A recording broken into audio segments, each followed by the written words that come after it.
Welcome to Beyond the Coverage. I'm Chris Horner. In today's episode, I want to continue from where I left off on the last Beyond the Coverage video, where I told you that the three favorites outside of Tadej Pogačar, so Primoz Roglic, Jonas Vingegaard, and Remco Evenepoel, have to work together, and they have to get Tadej Pogačar in the win.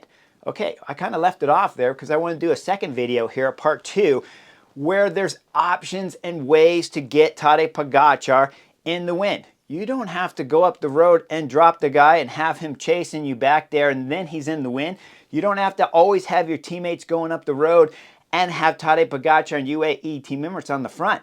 Well, if we look at some of the comments from the video yesterday of Beyond the Coverage, one person wrote in there that Tadej Pogačar is less impulsive. Well, that's not true. Tadej Pogačar is very impulsive, and that is what you use to get Tadej Pogačar in the win.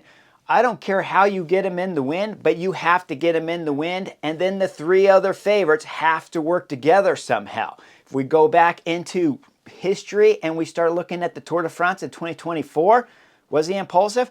Oh yes, stage 9. The gravel stage there on stage 9 of the 24 Tour de France, Tadej Pogačar was extremely impulsive when he's attacking from 80 and 100 kilometers out. Those big attacks is what I'm talking about. We fast forward just a little bit. We go in the Road World Championships. Tadej Pogačar solos across with 100 kilometers to go. Solos up to that group of 15. Jan Tratnik's pulling on the front. And then Tadej Pogačar is almost going solo from 75 kilometers out. Okay, I know he had Sivakov there, and Sivakov was doing some small pulls for him. But more or less, that was 90% Tadej Pogačar. So he's in the wind. That's what I'm saying. So if the three favorites behind Tadej Pogačar allow Tadej Pogačar next time to go like he did on stage 9, instead of Remco Evenepoel chasing him down and then Jonas Vingegaard having to chase, you let Tadej Pogačar go. Then the three teams behind, Bora Hansgrohe, Visma Lease Bike, and Soudal Quickstep have to work together. When we start looking at those three teams, if they combine forces, like at the Road World Championships where Team Netherlands, Mathieu van der Poel, Team Belgium, Remco Evenepoel, would have stayed calm with 100 kilometers to go, set their team on the front, had the two teams working together. Instead, it was a Belgium national team up there.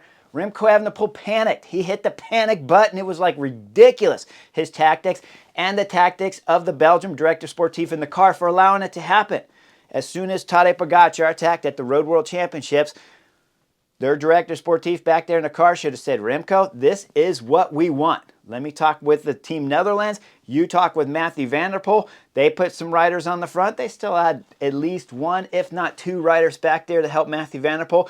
And Belgium still had my man Victor Campenaerts. He was still in the race. Okay, Vic was getting a little bit tired because he'd been pulling on the front throughout the whole Road World Championships to begin with. So, of course, his legs weren't going to go so far, but I'd love to say my man Victor Campenaerts, so I will. But he had other teammates in there that were still doing work. And Remco panicked. He pushed the team too hard for that 25-kilometer lap, and then he lit everybody up going up the climb, and then it caused mass chaos. So, at the 25 Tour de France, if you get an impulsive Tadej Pogačar, that's what you want. Don't always fight to put him into the win. Let the race happen and flow and see if Tadej Pogačar will do it. He did it already twice at last year's Tour de France, where we saw him bonk on stage 11. Jonas Vingegaard caught him and beat him in the sprint. He bonked because they were a bit impulsive. They didn't use Adam Yates correctly on that stage 11. In fact, I don't even think they used him at all. They could have put Adam Yates on there, do the decoy attack, had the other guys chase him down, or they could have put Adam Yates in front of Tadej Pogačar and just drilled it for longer, got him into the last climb instead of the penultimate climb. Tadej Pogačar lights everyone and goes solo and puts 30 seconds into Jonas Vingegaard. Instead, he gets caught by Jonas Vingegaard and loses the stage to Jonas Vingegaard, and all of us on the Chesterfield are thinking after stage 11 that Jonas Vingegaard won, that maybe Visma Lease Bike are in the race. Didn't take much longer before we figured out that Tadej Pogačar's next world rider, but at that moment in time, from the impulsive riding from UAE team Emirates and Tadej Pogačar, that's what opens up the door. So to continue from the last video, this one here is important, and it's more important than the last video because the three riders behind still have to work together. Unlike Belgium and the Netherlands did at the Road World Championships, those three teams have to work together and hopefully just have Tadej do that impulsive attack somewhere. We know he's going to do it. When hasn't he done it? Now, on Tadej Pogačar's side, the kid's getting older, right? when he won his first Tour de France way back there in 2020. Well, we know for sure that he won on the penultimate day in Planche de Belfi when he beat Primož Roglič and took over the race leader's yellow jersey, wore it into the Champs, won that year. But then 2021 came around. UAE team members were a tactical nightmare for the first 9 stages. Finally, they figured it out. They got in the flow. They started racing behind Tadej Pogačar much more from the beginning of the stage to the finish of each of those stages and getting him deeper into stages where he won. But we go into, of course, 2022. Then we started seeing where UAE team members were still making some mistakes and allowing those mistakes. When we look at that stage 11, Col de Grenade, there was mistakes made all over the place. And they made more mistakes because they were always chasing Wout van Aert throughout that 2022 Tour de France. They were panicking all the time. But they've gotten wiser and smarter. There's no doubt about that. As we go into the 25 Tour de France season, I don't think Wout van Aert's going to have the kind of impact that we saw at 22 Tour de France. Even if he came with that form, I don't think we'd see UAE team members panicking so much and putting Tadej Pogačar in difficult situations like we saw in 2022. Assuming his form stays good here at 2025, I don't think we'll see that. But I think we will see that impulsiveness from Tadej Pogačar, even though if I take you in the Dauphiné, stages 7 and 8, the last 2 mountain stages, calm as a bomb Tadej Pogačar was on those 2 stages, lit everyone up on stage 6. Then stage 7 and stage 8, he knew he was keeping his legs fresh at Dauphiné because he had the Tour de France coming, and he knows he wanted to win his 100th victory here at the Tour de France, so he just backed off the throttle, did less on the final stage 8, and just rode it in, didn't bother trying to win the stage. So Tadej Pogačar has shown some maturity for sure, but again, when we look at the Road World Championships, when we go back to UAE Tour, where Tadej Pogačar is attacking going up the road on flat stages, okay, it's UAE Tour. We know it doesn't matter, but Road World Championships, that matters.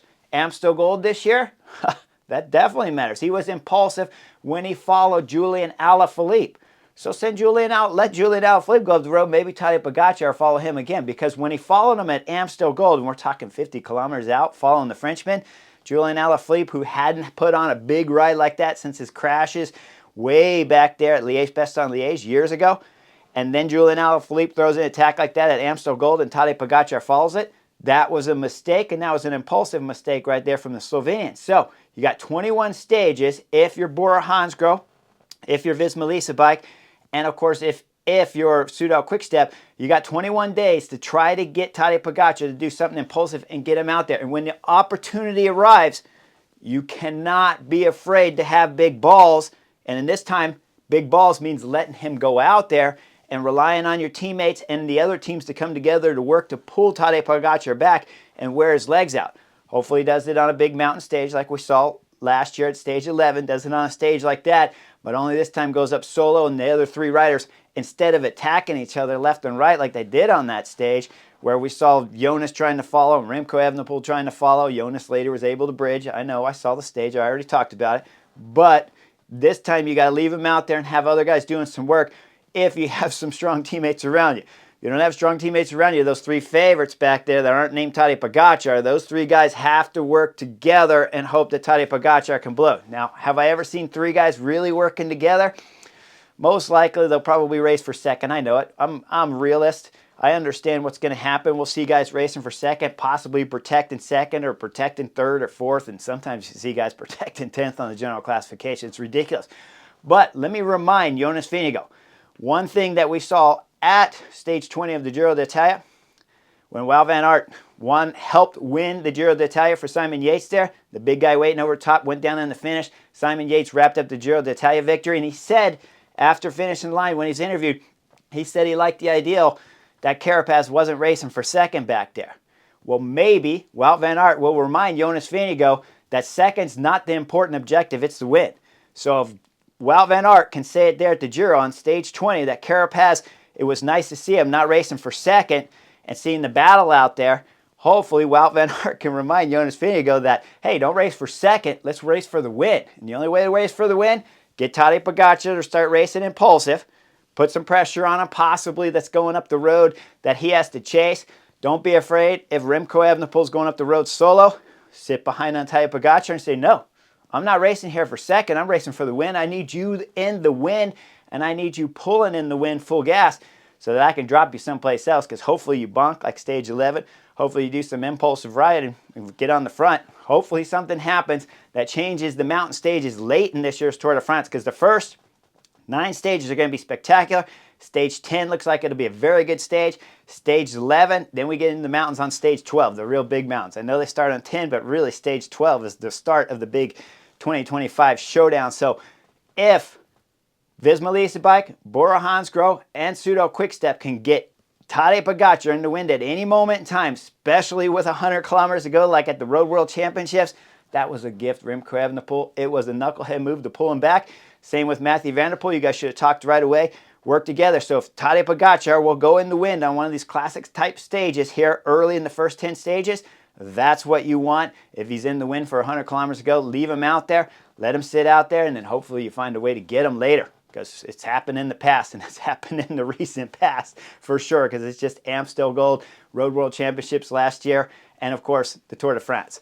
Like and subscribe, guys. The Tour de France is just around the corner. UAE team members are the team to beat. Tadej Pogačar is the hot-handed favorite. There's no doubt about that. So we got to get into the details, and the big teams got to get together to make the 25 Tour de France something epic. Like and subscribe. I'll see you guys on the next edition real soon.